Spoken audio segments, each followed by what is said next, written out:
عمران میرا نام ہے. دو باتیں آپ سے پوچھنی تھی.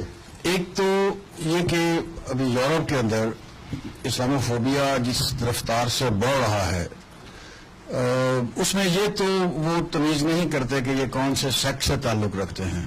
آن دا ہول وہ سب جن کے نام کے ساتھ اسلام لگتا ہے تو اس کے خلاف جو بھی ہوتا ہے وہ کرتے ہیں. تو کیا یورپ کے اندر ایسی کوئی اسٹریٹجی بن سکتی ہے ادر دین پاکستان چونکہ وہاں پہ تھوڑی سی اور صورتحال ہے کہ یہاں پہ کیا کوئی ایسا متحدہ پلیٹ فارم بن سکتا ہے؟ ایک تو یہ بات ہے.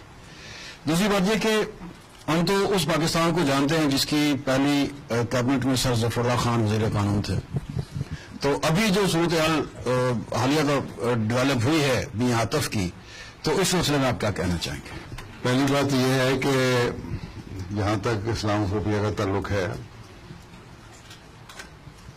ہم جماعت احمدیہ تو ہر پلیٹ فارم پر یہ کہتی ہے جو کچھ یہ کہتے ہیں کر رہے ہیں, ایکسٹریمسٹ غلط کر رہے ہیں.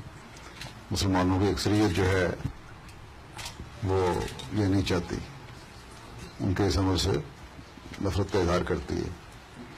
اس لیے ہر جگہ کوشش کرنی پڑتی ہے, کوشش ہی ہے. اور پھر جو آپ کا مسجد ہے, ممبر ہے ملا کا, اماموں کا, ان کو جا کے آپ کہیں کہ تم لوگ کوشش کرو کہ جو تمہارے پاس آتے ہیں بجائے ان کو ایکسٹریمسٹ بنانے کے, ان کو یہ تعلیم دو کہ اصل اسلام کی تعلیم کیا ہے. اور آن حضرت صلی اللہ علیہ وسلم کا مقام اللہ تعالیٰ نے قرآن کریم میں رحمت للعالمین فرمایا ہے. اللہ تعالیٰ خود بھی رب العالمین ہے. جو اللہ تعالیٰ سب جہانوں کا رب ہے, سب فرقوں کا رب ہے, سب مذہبوں کا رب ہے, تو یہ چیزیں غلط ہیں.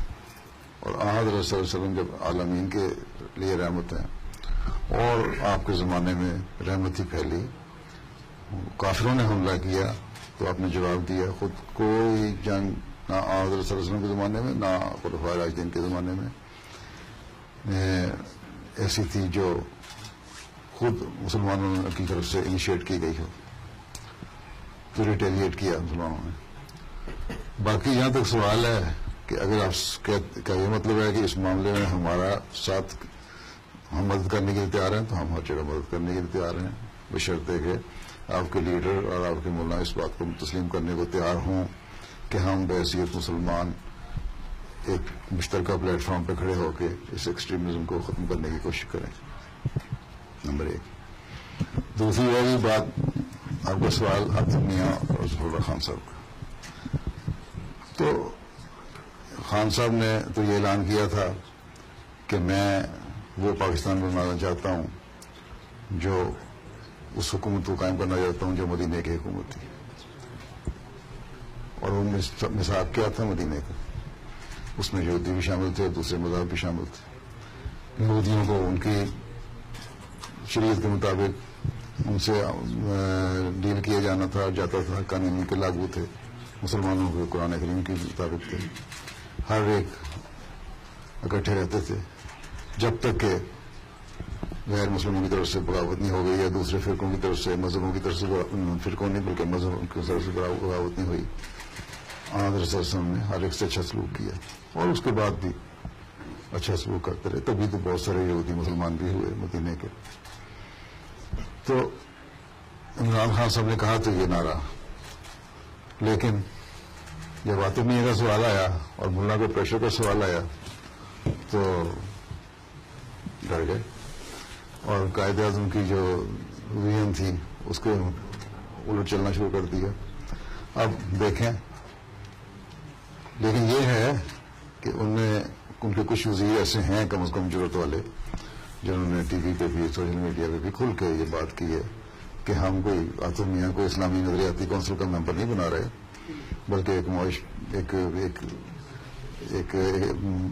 اس کا ممبر بنا رہے ہیں جو اقتصادی ایڈوائزری کونسل ہے, اقتصادی ایڈوائزری کونسل ہے. لیکن اس پہ تو پیر صاحب نے ایک فتویٰ دے دیا کہ عاطف میاں کو ممبر بنانے کی وجہ سے عمران خان صاحب, ان کی پارٹی کے سب ممبران, ان کی عاملہ اور وہ تمام لوگ جنہوں نے تحریک انصاف کو ووٹ دیا ان سب کے نکاح ٹوٹ گئے. تو جب یہ سوچ بن جائے تو پھر اب اندازہ کر لیں کیا ہو سکتا ہے. اسی سلوگن کے بارے میں بات کرنا چاہتا ہوں, لو فار آل. میرا جو کنسپٹ ہے, میں تو کہتا ہوں کہ میں ہر ظالم کے مخالف ہوں اور ہر مظلوم کا ساتھی ہوں. ٹھیک, بڑی اچھی بات ہے.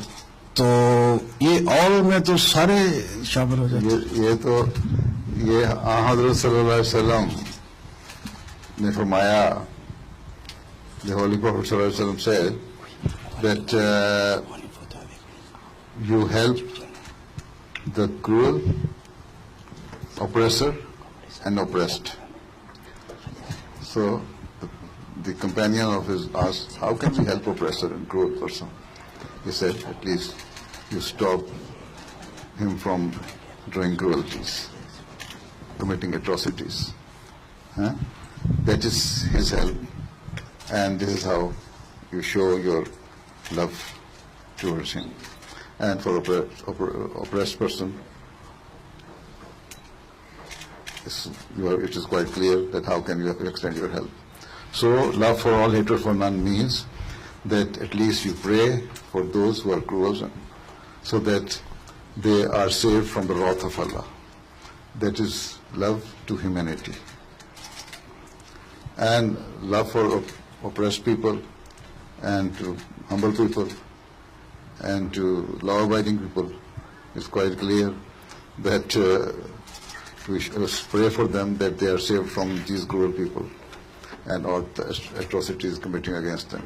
So this is the meaning of love for all. Otherwise you are right and I am also right, according to the saying of the Holy Prophet of Islam sallallahu alaihi wasallam.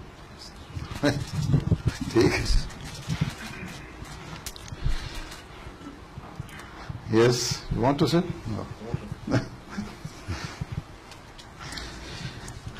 ظالم کا ہاتھ روکو, اس کی مدد کرو, اس کے لیے دعا کرو. اگر تم ہاتھ سے نہیں روک سکتے تو زبان سے روکو, زبان سے نہیں روک سکتے تو اس کے لیے دعا کرو. یہ اس کی مدد ہے, یہ اس کے لیے ہمدردی ہے. ہاں یہ ضرور ہے کہ ہر ایک سے ایک جیسا پیار نہیں ہو سکتا, پیار کے معیار بدل جاتے ہیں. ایک دفعہ حضرت علی رضی اللہ عنہ سے ان کے بیٹے نے پوچھا کہ آپ کو مجھ سے پیار ہے؟ انہوں نے کہا ہاں. انہوں نے کہا آپ کو اللہ تعالیٰ سے بھی پیار ہے؟ انہوں نے کہا ہاں. انہوں نے کہا یہ دو پیار کس طرح اکٹھے ہو سکتے ہیں؟ انہوں نے کہا دو پیار, جب اللہ تعالیٰ کے پیار کا معاملہ آئے گا تو تمہارا پیار پیچھے ہو جائے گا.